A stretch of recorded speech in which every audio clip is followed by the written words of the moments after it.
아버지 하나님, 지난 한 주간도 주님의 은혜와 은총 가운데서 주님 지켜주시고 인도하시다가 주님 우리들에게 또한 우리의 영혼의 안식을 주시기 위하여 이 주일을 또한 아버지 주시옴을 감사합니다. 주님, 오늘도 주님 이곳에 주님의 이름으로 우리 모였사오니 아버지 하나님께서 성령님께서 우리의 마음을 한 사람 한 사람의 마음을 주장하여 주셔서 주님 오늘도 우리가 마땅히 드려야 될 찬양과 예배와 주님 그 말씀을 듣게 하시고 주님 성령님께서 우리들을 주장하셔서 이 세상의 그 모든 생각과 아버지 어려운 모든 것들은 다 뒤로 하고 오직 주님을 향하는 그 마음을 주시옵기만을 간절히 바라옵고 원하오며 그 말씀을 듣기를 원합니다. 주님께서 주시는 그 진리의 말씀을 듣기를 원합니다.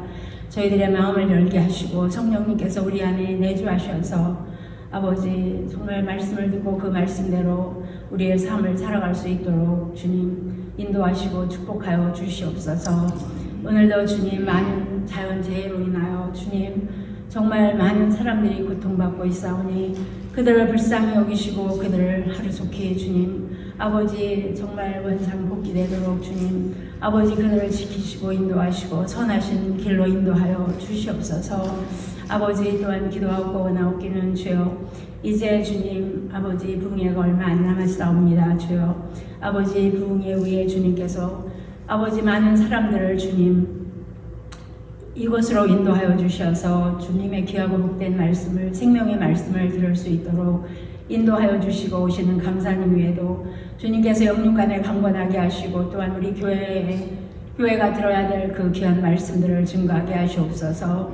성령님께서 주님 말씀을 전하는 자나 주님 듣는 자들이 성령 안에서 하나가 되어서 오직 주님께 영광이 되며 우리들에게는 정말 다시 영적으로 새롭게 아버지 태어나게 도와주시옵소서. 오늘도 이 예배 후에 함께 하시고 예배를 위해 수고하고 애쓰는 그 우리 성가대원들 우리 피아니스트 주님 또한 많은 아버지 음식과 주님 교회를 위해서 애쓰고 힘쓰는 모든 이들을 축복하시고 주여 아버지 그들의 영혼이 주님 안에서 먼저 잘되게 하시고 하는 모든 범사가 주 안에서 형통케 하여 주시옵소서. 오늘도 주님 주시는 아버지 우리 목사님에게 주님 영육간의 강건함을 주시고 주여 우리들에게 주시는 그 말씀이 아버지 그 입술을 통해서 나올 때에 성령의 아버지 능력으로 우리에게 들려지게 하시고 우리가 마땅히 들어야 될 성령의 그 음성을 듣게 하시고 그 말씀을 깨달아 알고 주님 우리들의 삶 속에 적용하여서 우리의 삶이 주님 더욱더 자유하며 윤택하며 성령 안에서 늘 충만하게 하여 주시옵소서. 시작하는 시간이 오니 주님 끝나는 시간까지 우리들을 주장하시고 인도하여 주시어서 온전히 주님 이 예배가 주님께 상달되는 예배가 되게 하여 주시옵소서. 감사드리오며 예수님의 이름으로 기도드렸사옵나이다. 아멘.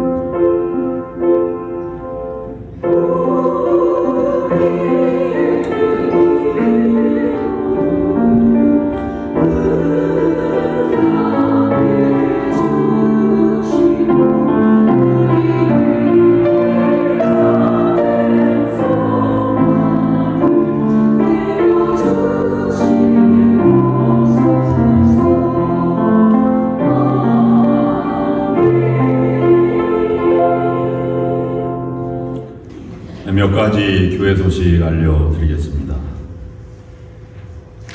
이번 주 금요일 저녁 7시부터 부흥회가 시작이 됩니다. 강사 목사님은 샌프란시스코 공항에 26일 수요일 날 도착을 하여서 저희 집에 머물면서 준비를 할 예정입니다. 만약에 식사 대접을 하실 분 계시면 금요일, 토요일 이렇게 저에게 말씀해 주시면 감사하겠습니다. 한국에서 목회하시는 목사님 가운데 우리 정학재 목사님은 가장 바쁘게 활동하는 목사님이시기도 한데 이 세 가지 정도로 바쁩니다. 글 쓰고 집회 나가고 그 다음에 선교하는 일에 특별히 열정을 가지셔서 필리핀 양아들도 목사를 양육하고 그 다음에 요즘에는 또 오늘 교회 건축 기공식이 있어서 그 미국 오는 일정 때문에 바쁘게 앞당겨서 건축 기공식을 끝내고 이제 건축에 들어가는 그러한 단계에 들어갔습니다. 얼마나 분주한 가운데 오는지 여러분 그 오시는 목사님의 교회를 한번 보고 싶죠. 제가 사진을 준비했습니다. 이런 교회를 건축하고 있습니다. 제가 목회하던 군대 생활했던 포천 지방의 가장 대표적인 그런 교회로 성장해 나갈 계획입니다. 여러분 많이 위해서 기도해 주시고 집회를 위해서 여러분 특별히 홍보해 주시고 참여해 주시면 감사를 드리겠습니다. 집회 시간은 금요일 저녁 7시, 토요일 아침 7시, 저녁 7시, 주일 11시 링컨 사랑의 교회와 연합으로 예배를 부흥회를 합니다. 그 밖에 제자 훈련, 청소년 수련에 참고해 주시기를 바라고요. 그 다음에 7월 14일 날 김두실 목사님 그 파송 예배를 가실 분은 2시에 교회에서 출발할 터인데 한인 교회들이 많아야 100여 명 정도 모여서 예배를 함께 드리지 않을까 생각인데 모든 그 한인 커커스 교회들이 김두실 목사님과 이소라 사모님이 목회하던 좋은 교회에서 제일 많이 참여하지 않겠나.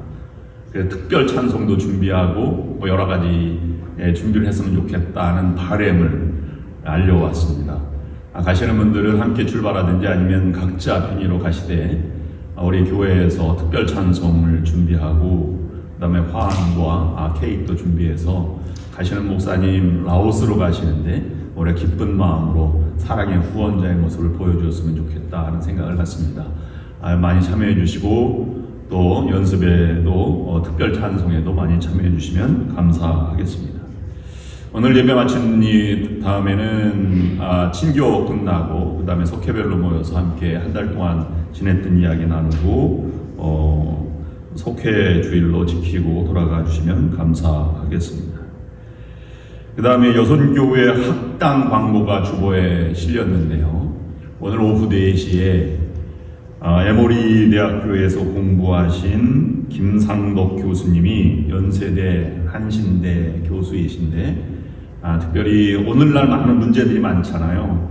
그런 많은 문제들 가운데 우리가 신앙이 무엇인지 하는 것을 공공신학과 여선교회 이런 주제로 강의를 합니다. 오늘 제가 링크를 예배 마치고 올려드리겠습니다.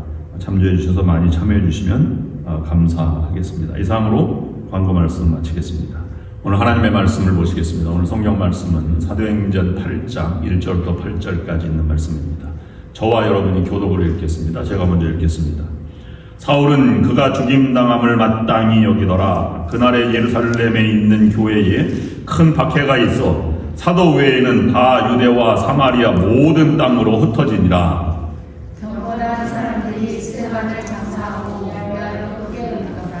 사울이 교회를 전멸할새 각 집에 들어가 남녀를 끌어다가 옥에 넘기니라. 그 거짓 사람이 두루다니며 복음의 말씀을 전할세. 빌립이 사마리아 성에 내려가 그리스도를 백성에게 전파하니 우리가 빌립의 말 듣고 하나님의 표적 보고 한마음 마음으로 하는 나를 따르더라.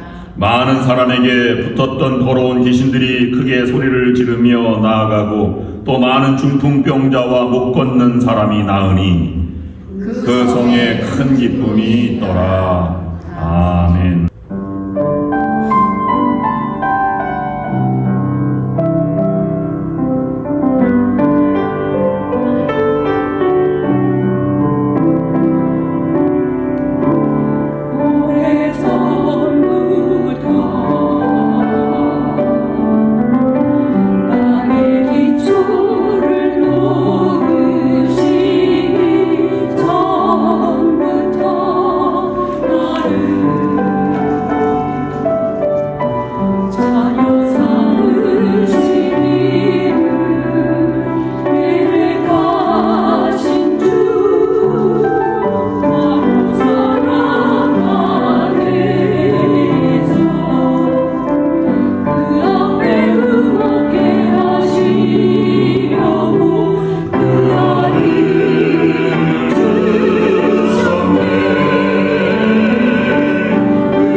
예배당에 나와 예배드리는 여러분에게 하나님의 크신 은총과 축복, 능력이 충만하시기를 주님의 이름으로 축원합니다. 사도행전 6장, 7장을 건너서 8장에 이제 묵상하려고 합니다. 제가 예전에 듣기로는 어린아이들이 아주 잘 깨끗한 방 안에서와 유치원에서 노는 것보다 진흙과 산속에서 놀던 아이가 더 건강하고, 또 애완동물을 키우지 않는 가정보다 애완동물과 함께 자라난 아이들이 성장해서 면역력도 크고 건강하게 자란다 하는 얘기를 들었습니다. 여러분이 오늘 이렇게 건강하게 나오신 것은 어릴 때 흙에서 많이 놀아서 그런 거예요.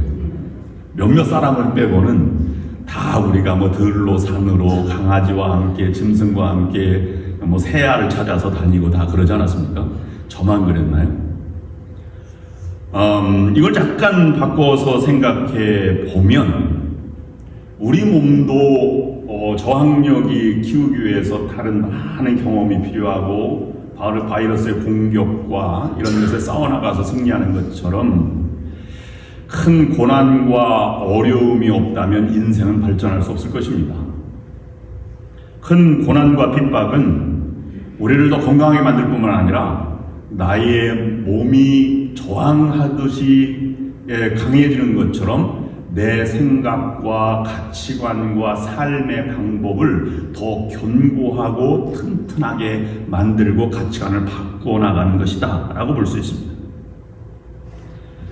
여러분, 예를 들면 나는 양파를 못 먹어, 파도 싫고 마늘도 못 먹고 계란은 반숙은 못 먹겠어 라는 분들이 가끔 계시거든요.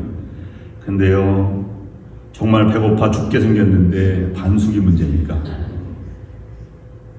양파, 마늘 같은 것도 다 먹을 때가 있습니다.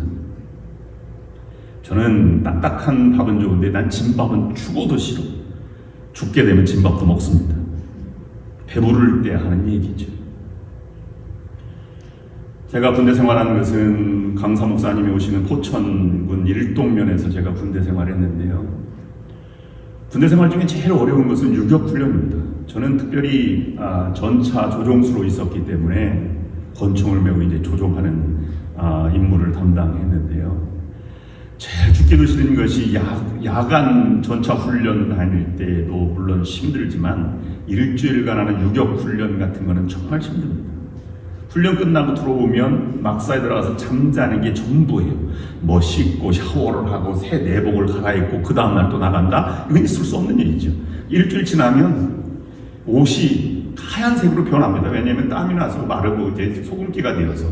그럼 일주일 끝나면 운악산 밑에 이렇게 쫙 모여서 시냇물 안에서 이제 빨래를 해요.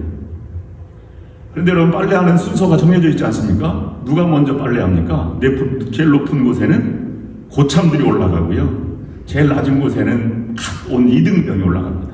제가 2등병 때는 이렇게 보니까 물이 하얀색이 아니라 물이 이렇게 투명한 게 아니라 흰색이 들어오고 거품도 또 내려오고 때도 또 내려와요. 야, 이런데 어떻게 하나? 근데도 다 겪고 살아남아서 이렇게 목회하지 않습니다.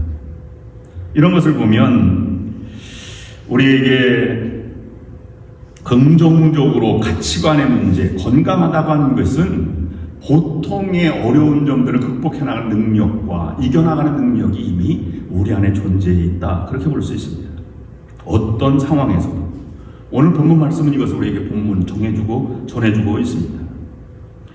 능력 있는 그리스도인들의 삶이란 삶에 고난이 없는 것이 아니라 고난을 어떤 가치관으로 어떤 의미를 우리가 바라면서 다른 사람에게 영향력을 끼치고 내가 그것을 살아나가는가에 따라서 우리가 건강한 신앙이라고 말할 수 있는 것입니다. 다른 말로 좀 바꿔서 말씀드리면 신앙이라고 하는 것은 가치관을 내 가치관에서 주님의 가치관으로 바꿔나가는 것이고, 믿음이라고 하는 것은 시야를 넓혀가는 과정이라고 볼 수 있습니다. 인간관계를 넓혀가고 사고의 폭을 넓혀가며 넓은 인생의 사람들로 만들어가는 것이 믿음이라고 하는 것입니다. 어떤 사람들은 생각이 굳어져서 살아가는 사람들이 있습니다. 나는 새벽 기도는 절대로 못 나가. 그리고 나는 수요 예배, 금요 기도에는 은퇴하거나 나가는 사람 거지 직장 있는 사람들은 절대 난 나갈 수 없다고 생각해. 잘못됐다고 생각해. 라고 생각하는 경우가 그런 경우입니다. 누군가 말했습니다. 거듭난 그리스도인이 기도하지 않는 것은 그가 게을러서가 아니라 교만해서라. 이렇게 말했습니다. 정말 삶 가운데 커다란 문제에 부딪혔어요. 그러면 무릎 꿇고 기도하지 않을 사람이 어디 있겠습니까? 여러분의 삶 가운데 지금 이 순간 견딜 수 없는 고민과 갈등, 그 다음에 고난이 찾아와 계십니까? 도저히 말로는 표현할 수 없고 다른 사람에게 얘기할 수 없는 엄청난 무슨 일을 겪고 계신 분이 계십니까? 그렇다면 오늘 예배 드리신 여러분 가운데 이렇게 생각을 바꿔보시기 바랍니다. 나는 이번 사건을 통해서, 이번 어려운 고난을 통해서 내가 바뀌어야 할 가치관이 무엇이고 내가 새롭게 펼쳐나갈 믿음의 세계는 어떠한 것인가, 하나님 나에게 원하시는 것이 무엇인지를 다시 한번 깨닫는 그런 귀한 시간이 될 수 있기를 바랍니다. 오늘 본문은 이 같은 고난 가운데 처한 그리스도인의 삶이 어떻게 발전되고 어떻게 진행되어 나가는지를 우리에게 보여주고 있는 것입니다. 거기에 제일 중요한 것은 핍박은 계속되어 간다라는 것입니다. 사도들이 포로로 잡혀 있고, 그 다음에 옥에 갇혔다가 살아나고, 그 다음에 7 집사를 선택하여서 스데반이 순교당하고, 그러면 됐지. 더 이상 뭘 어떻게 하겠는가? 라고 했을 때 8장 1절부터 3절까지는 이렇게 말하고 있습니다. 사울은 그가 죽임당함을, 스데반이 죽임당할 마땅히 여기더라. 그날에 예루살렘에 있는 교회에 큰 박해가 있어 사도 외에는 다 유대와 사마리아 모든 땅으로 흩어지니라.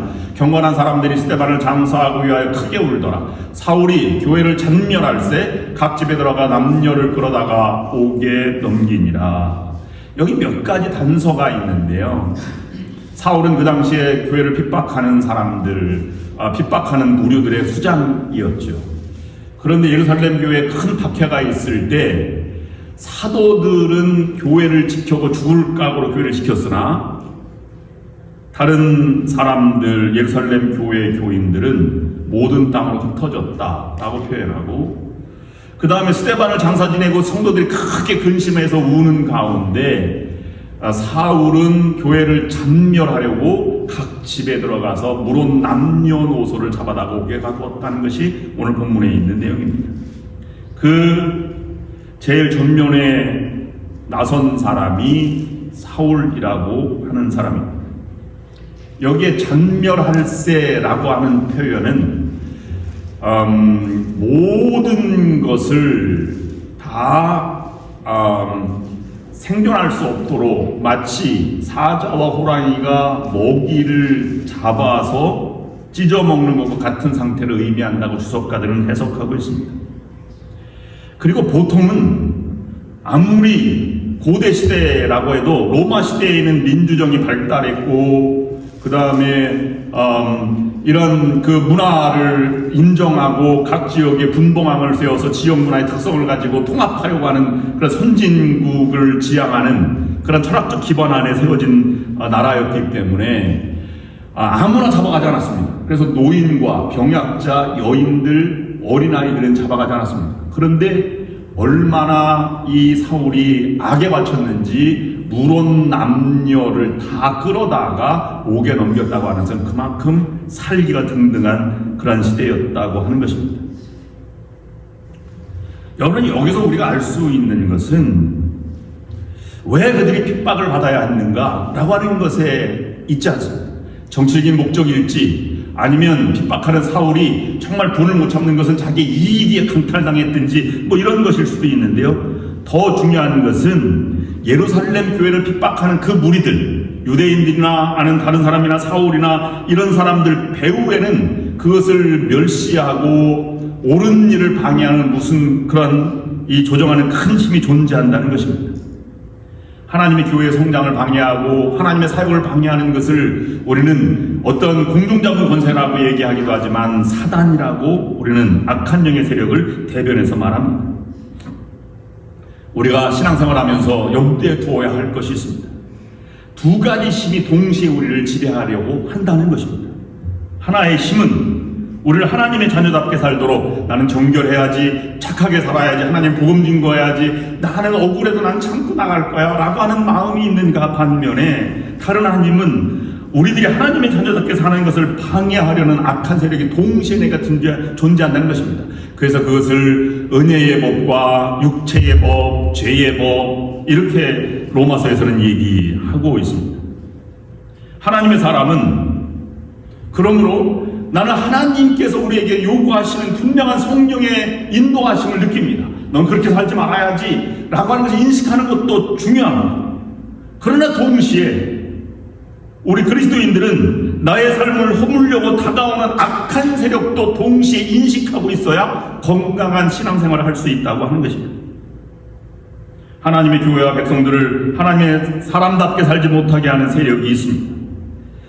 내가 구원받았으면 구원받은 자처럼 살아야 하고, 내가 직분자면 직분자같이 살아야 하는데도 불구하고 집요하게 그렇게 살지 못하게 하는 악한 영의 세력이 있습니다. 때로는 감정에, 때로는 분노에, 때로는 게으름에, 때로는 억울함에 이렇게 호소할 때가 있습니다. 그러나 그런 세력에 넘어지지 않는 것이 건강한 신앙입니다.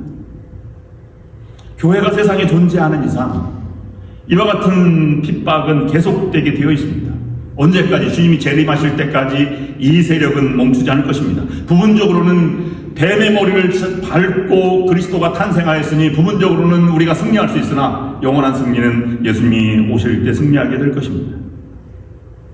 그렇다면 우리 모두가 하나님의 자녀다운 삶을 살기를 진심으로 소망한다면, 그리고 다른 사람을 세워주고 덕을 세우고 교회를 세우기를 소망한다면 여러분은 성령의 충만함을 경험하며 살아가야 합니다. 그런 사람에게 성령의 바람, 하나님의 은혜, 하나님의 말씀이 다가오게 될 것입니다. 그래서 그런 사람들은 좀 더 하나님의 말씀을 연구해야지, 기도를 드려야지, 하나님의 뜻이 무엇인가를 묵상해야지, 이런 가운데 어떻게 하나님의 도움을 받을 수 있는 것인가 라고 해서 말씀을 묵상하고 기도를 드리고 예배를 드리고 주일을 나오고 부흥회를 참석하고 등등을 다 하게 될 것입니다. 동시에 그런 열심이 아무것도 아닌 양 여러분들의 결심을 무너뜨리는 그런 세력들도 동시에 가지고 있음을 우리가 인정해야만 합니다. 예배드리는 장소 주일 낮 예배에 왔지만 우리의 생각은 다른 데 가 있는 경우가 얼마나 많이 있습니다. 또는 구원받은 장소에 와 있지만 구원받지 않는 사람처럼 그저 시간만 보내거나 다른 생각을 하거나 오히려 분쟁을 일으키는 경우도 얼마나 많이 있습니다. 예배 시간에 예배에 집중하지 못하게 하는 잡념을 가지게 될 때도 많이 있습니다. 다른 생각에 빠지게 하는 세력이 동일하게 온다는 사실을 우리가 인지해야 할 것입니다. 우리들을 도우시려고 다가오시는 하나님의 손길, 성령의 손길을 강하게 붙잡아야 할 뿐만 아니라 나를 하여금 그렇게 허물려고 공격으로 다가오는 세력들을 당당하게 거부하는 그러한 나의 결단과 의지와 노력과 이러한 능력이 있어야 하는 것입니다. 여러분, 이와 같은 것을 물리치기 위해서 얼마나 큰 고난과 아픔이 있습니까? 이런 고난이 없다면 둘 중에 하나입니다. 우리는 성령 충만해서 다른 것을 다 이겨나가고 사는 사람이든지, 아니면 하나님의 자녀, 구원받은 사람, 하나님께 관계가 없는 사람인지 모릅니다. 그러므로 우리는 두 가지의 갈등을 다 가지고 살아가고 있는 것입니다. 여기서 중요한 것은 저것이 악한 영이다, 내가 하려고 하는 것, 이게 선한 하나님의 성령의 사역이다 라고 하는 것을 깨닫는 것이 중요한 것이 아닙니다. 중요한 것은 성령의 역사라고 깨달았다면 성령의 역사를 붙들고 살아가는지, 악한 영의 세력이 찾아온다면 과감히 그것을 거절하고 결단하고 나아갈 수 있는지를 우리가 결정해야 하는 것입니다. 우리는 하나님의 자녀답게 살려고 부단히 애쓰는 가운데 때로는 그런 악한 세력과 싸워 이겨 나가야 하고, 핍박으로 다가오는 것들을까지도 당당하게 견뎌내는 강력한 믿음의 인내도 우리가 있어야 합니다. 이런 것을 바라는 것이 신앙인들에게, 하나님의 자녀에게 바라는 하나님의 마음이자 하나님의 뜻입니다. 잘못된 것을 용납하면 결국은 무너지게 되어 있습니다.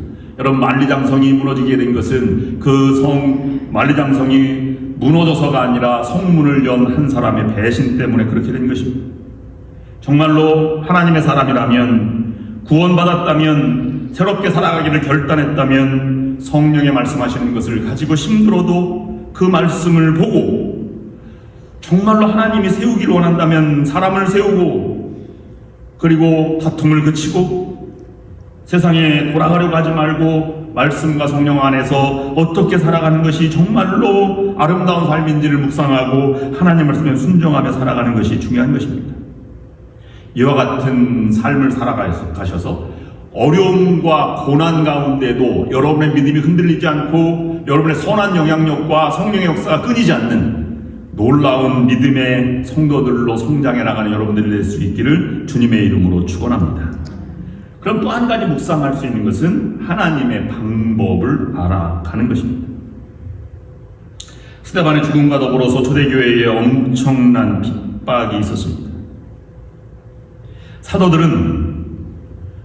본문에서는 사도들은 교회를 지키고, 사도들 이외라고 하는 표현은 사도들이 이미 내놓은 사람입니다. 하나님께 목숨 바친 사람이기 때문에 나는 죽으면 죽겠습니다 라고 교회를 지켰습니다. 그런데 성도들은 거기까지 나가지 못했습니다. 성도들은 둘 중에 하나를 선택해야만 했습니다. 여러분, 가만히 생각해 보시면 목회자 상담을 할 때 목사님이 그거는 잘못됐습니다, 이렇게 나가십시오 하는 경우가 분명할 땐 합니다만은, 그렇지 않은 경우는 대부분 최선을 다하십시오, 하나님께 기도하십시오, 이렇게 얘기하는 경우가 많이 있습니다. 그것은 이것저것 중에 하나를 선택하라고 하는 것이 아니라 어떤 것이 하나님의 뜻인지를 묻고 최선을 다하는 가운데 하나님이 길이 열리는 방법을 선택해 나가라고 권면하고 있는 것입니다. 성도들은 둘 중에 하나를 선택해야만 했습니다. 죽음을 선택해서 사도들 곁에 있든지 아니면 예루살렘을 떠나든지. 그런데 그 핍박 때문에 대부분의 사람들은 예루살렘 교회를 등지고 정들었던 고향과 집을 버리고 떠나게 되었습니다. 성경이 말하는 것은, 8장에서 말하는 것은 그것 때문에 예루살렘 교회가 더 어려워졌다, 하나님의 선교 사역이 멈췄다, 사라지고 있다라고 표현하지 않고 있다는 사실입니다. 8장 4절 말씀에 보면 그 흩어진 사람들이 두루다니며 복음의 말씀을 전할세 가는 곳마다 복음이 더 전파되게 되었습니다. 핍박을 받은 성도들이 유대와 사마리아 땅으로 흩어졌는데, 흩어진 사람들이 두루다니며 그것에 회개하고 다시 복음을 전하기 시작한 것입니다.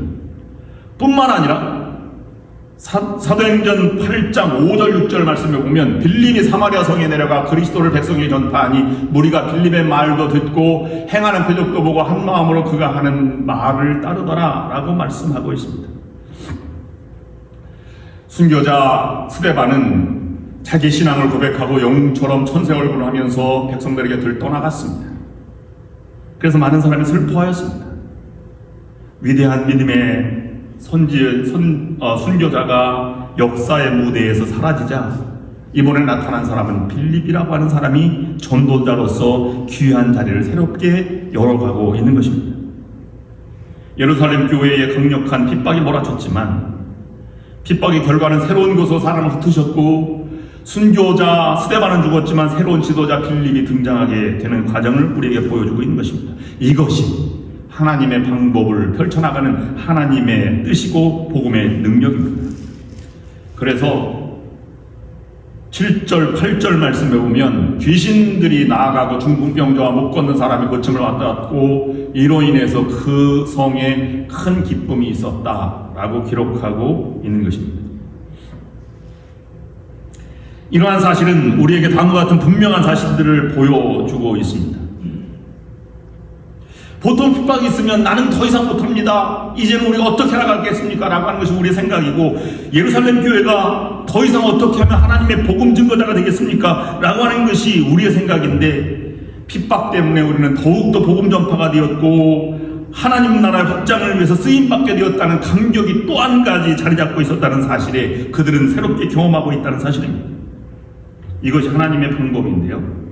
여기에서 우리는 몇 가지 하나님의 방법들을 생각해 볼 수 있습니다. 첫 번째로 하나님은 핍박과 고난을 사용하신다는 것입니다.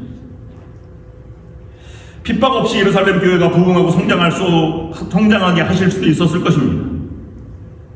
우리는 왜 예루살렘 교회에 그렇게 훌륭한 사람들이 사랑을 증거하고 고아와 가로를 돌보고 구제 사역을 했던 그 사람들이 왜 죽어야만 했고 그 사람들이 왜 핍박을 받아야 했는지 우리는 알 수 없습니다. 그러나 하나님은 그 핍박을 활용하셔서 복음을 전도하게 하셨고 하나님 나라를 확장하게 하신다는 것은 분명한 사실입니다. 교회에 주어진 핍박을 이용하셔서 하나님의 복음을 예루살렘 밖으로 전파하게 나가셨습니다. 여러분, 요셉이 어떤 사람입니까?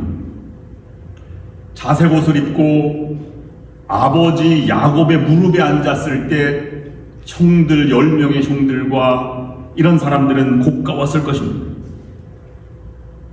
그런 사랑 때문에 그런 난데없이 자기가 겪지 않아야 할 형들의 모함을 가지고 치명적인 배신을 당해서 애굽으로 팔려가게 되었고 종살이를 하게 되었습니다. 누명을 써서 감옥까지 가게 됩니다. 그러나 그런 억울함과 배신을 통해서 그의 신앙은 성장하였고 나라를 구하는 일에 사용됐다는 사실입니다.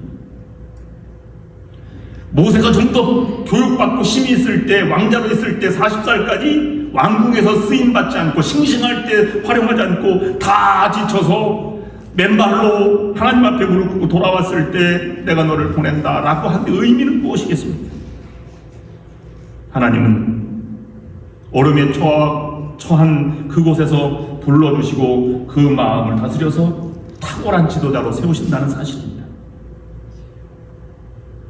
그렇다면 여러분 고난 가운데 계십니다. 참지 못할 억울함과 힘든 과정을 지금 경험하고 계시다고 생각하십니까?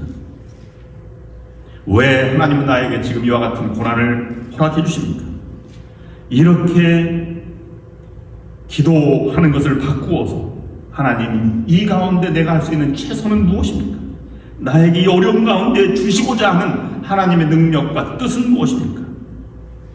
그 고난을 선용해서 그 고난을 뚫고 나아가서 하나님께 쓰임받는 여러분들이 될 수 있기를 주님의 이름으로 축원합니다. 두 번째 오늘 하나님의 방법은요, 연약한 인간을 사용하시는 하나님이시라는 사실입니다. 사도들은 그곳에 지켜서 말씀을 전하고 있지만 흩어진 사람들은 비굴한 사람입니다. 자기 살려고 고향과 친척을 떠났습니다. 그것을 안디옥 교회라고 하는 다른 안디옥에 있는 교인들의 고백을 들어보면 좀 더 예수를 잘 믿어보려고 떠나왔던 부류들도 있는 것입니다.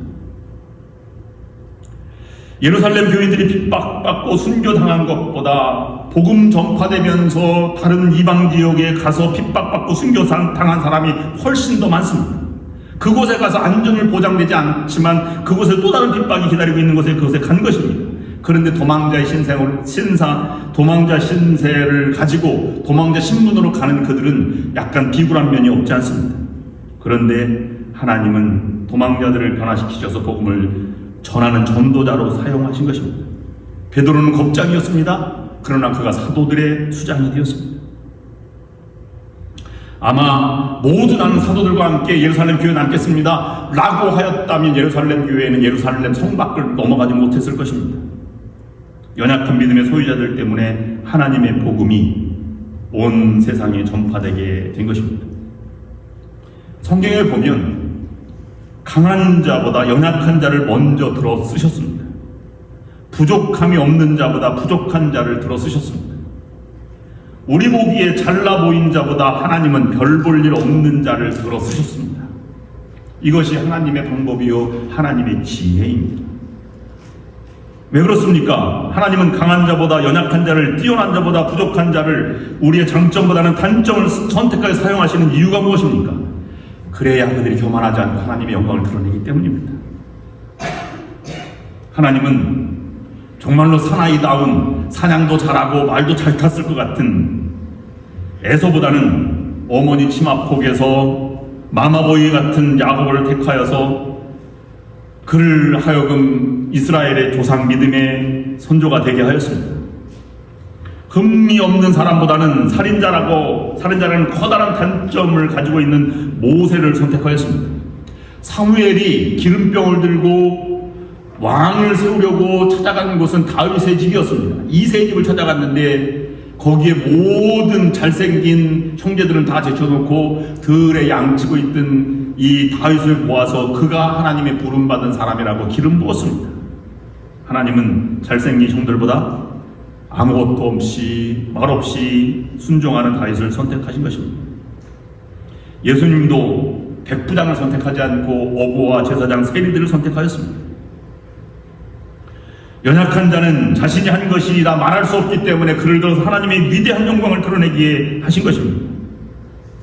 그러므로 여러분도 부족하고 어려움이 있지만, 연약하지만, 내가 할 수 있는 일은 제한적이지만 그것 통해서 하나님의 놀라운 능력이 나타나는 하나님의 쓰임받는 여러분들이 될 줄로 믿습니다.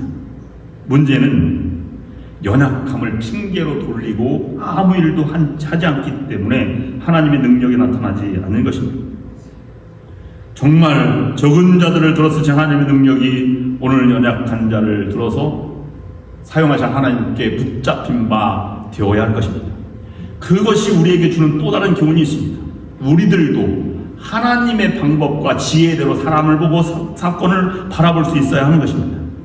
어떠한 것을 인하여도 연약함으로 인하여 열등감을 갖거나 고난과 환난이 닥쳐도 낙심하지 말아야 합니다. 이웃의 단점을 보고 부족함을 비난하거나 그것들로 인해서 이웃들을 무시해서는 안 될 것입니다. 하나님의 마음이 아닌 것이기 때문에 그렇습니다.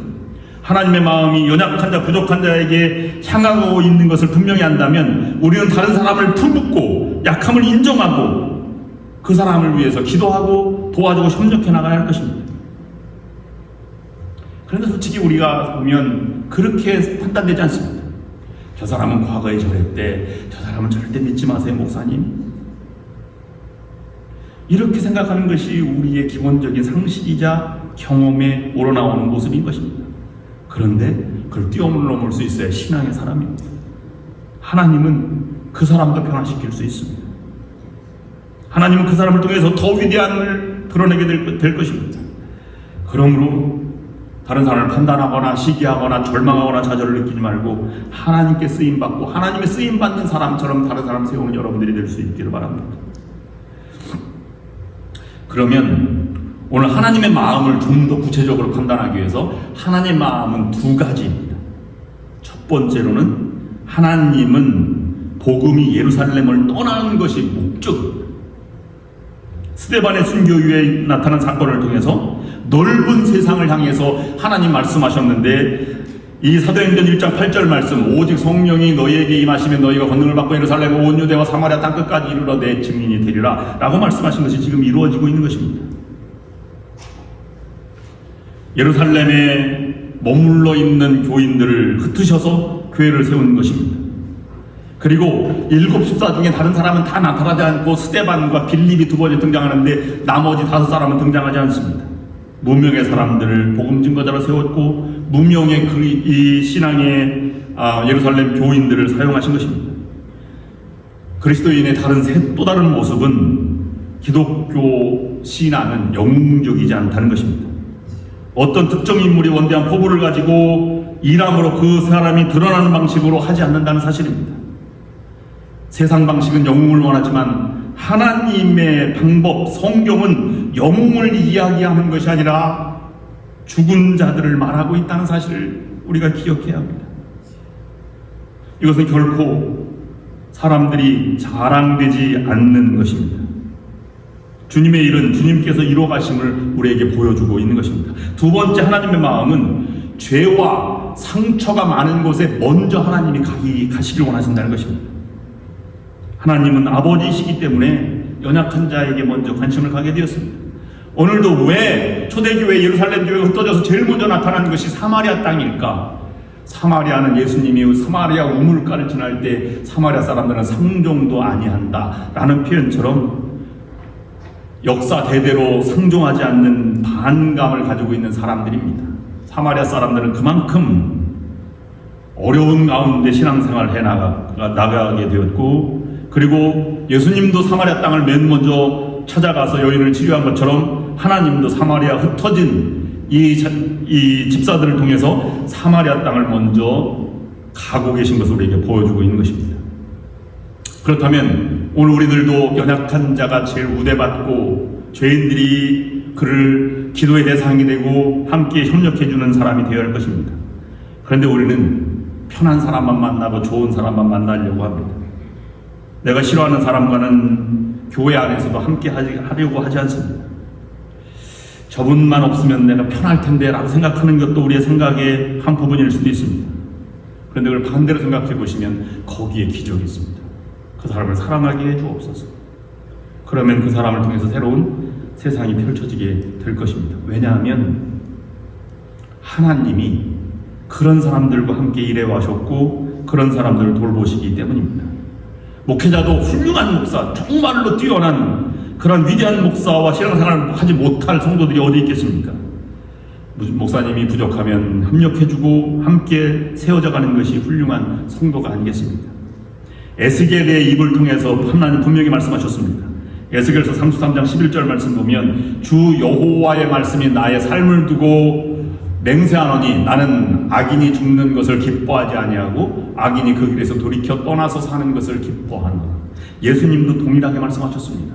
누가복음 5장 32절 말씀 보면 내가 의인을 부르는 것이 아니요 죄인을 불러 회개시키러 왔노라 라고 말하고 있습니다. 그렇다면 우리가 어려움을 통해 성숙해 나왔다면 우리도 또한 성숙한 사람이 되려면 나에게 힘들게 하는 사람도 품을 수 있는 마음까지 자라야 정말로 위대한 사람이 될 수 있는 것입니다. 그런 사람을 찾아가려고 노력하십시오. 손양원 목사님이 48살에 순교하셨습니다. 그런데 손양원 목사님의 이 심화하던 이 나병 환자촌 애양원에는 모든 객실이 환자실이 17개가 되었는데요. 1호부터 10호까지는 병이 없는 사람들, 그 다음에 11호부터 13호까지는 약한 증상의 환자들, 14호실은 중환자실로 되어 있었답니다. 14개실입니다. 이 중환자실에 거하는 사람은 신문지를 3장 이상 깔고 들어가지 않으면 안 될 만큼 피와 고름이 그곳에 가득하였다고 합니다. 많은 사람들이 들어가려고 하는 사람이 없었겠습니까? 그게 가족과 형제들과 하는 사람들이 치료받기 위해서 들어가지 않습니까? 그러면 14호실에 있던 환자들은 돌을 던지고 베개를 던지고 들어오지 말라고, 너라도 살라고 이렇게 몰았다는 것입니다. 그런 방을 뚫고 들어가서 그와 함께 식사를 하고 치료를 해줬던 것이 손양원 목사님입니다. 1950년 9월 28일 새벽 예배를 마치고 기도하는 중에 붙잡혀가서 공산당에게 처형당했습니다. 그리고 2 아들이 먼저 죽은 그 무덤 옆에 손양원 목사가 안치되었습니다. 그것을 우리는 사랑의 원자탄이라는 영화로 이미 많은 감동을 받았습니다. 결론입니다. 하나님의 방법대로 살면 고난과 어려움이 있지만 그러나 결국에는 승리하게 만드신다는 것입니다. 하나님의 방법으로 살면 결국은 승리하시고 위대한 믿음의 능력을 발휘하게 되는 것입니다. 8장 6절부터 8절까지 무리가 빌립의 말도 듣고 행하는 표적도 보고 일심으로 그의 말하는 것을 쫓더라. 많은 사람에 붙었던 더러운 귀신들이 크게 소리를 지르며 나아가고 또 많은 중풍병자와 많은 안진뱅이가 나으니 그 성에 큰 기쁨이 있더라. 우리들은 상처가 많이 있습니다. 때로는 그것을 짓눌려서 정말로 잠 못 이룰 때가 많이 있습니다. 그럼에도 불구하고 하나님 말씀을 듣고 그대로 실천해 나가면 여러분 삶에는 반드시 승리하게 있게 될 것입니다. 이것이 복음의 능력입니다. 우리가 잘 믿겨지지 않아요. 그렇지만 믿으시고 나아가시길 바랍니다. 이제 여러분 눈을 한번 감아 보시겠습니다. 우리는 선한 길로 인도하시고 최후 승리를 향해서 나아가는 하나님을 믿어야 합니다. 우리가 하나님의 은혜로 승리할 것을 우리는 확신해야 이 길에 걸어갈 수 있습니다. 우리는 하나님의 능력으로 하나님의 충성스러운 일꾼이 될 것을 우리는 꿈을 꾸고 나가야만 합니다. 우리가 하나님의 자비하심으로 거룩하신 예수 그리스도를 닮아갈 것을 사도 바울은 이렇게 고백했습니다. 항상 우리를 그리스도 안에서 있게 하시고 우리로 말미암아 각 처에서 그리스도를 아는 냄새를 나타내시는 하나님께 감사하노라. 여러분은 반드시 승리하게 될 것입니다.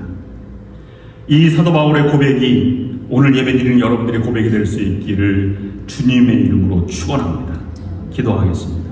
이제는 우리 주 예수 그리스도의 구원하시는 은혜와 전능하신 하나님 아버지의 그 크신 사랑하심과 우리에게 언제나 동행하셔서 힘과 용기를 주시는 성령의 역사, 인도, 교통하심이 오늘 주님의 말씀을 따라 담대하게 하나님의 자녀로 살아가기를 결단하고 나아가는 모든 성도 위에와 저들의 가정과 하는 모든 일, 그리고 흩어져 있는 가족들 위에, 그리고 좋은 연합감리교회 위에 지금부터 영원토록 함께 하옵시기를 간절히 축원하옵나이다. 아멘.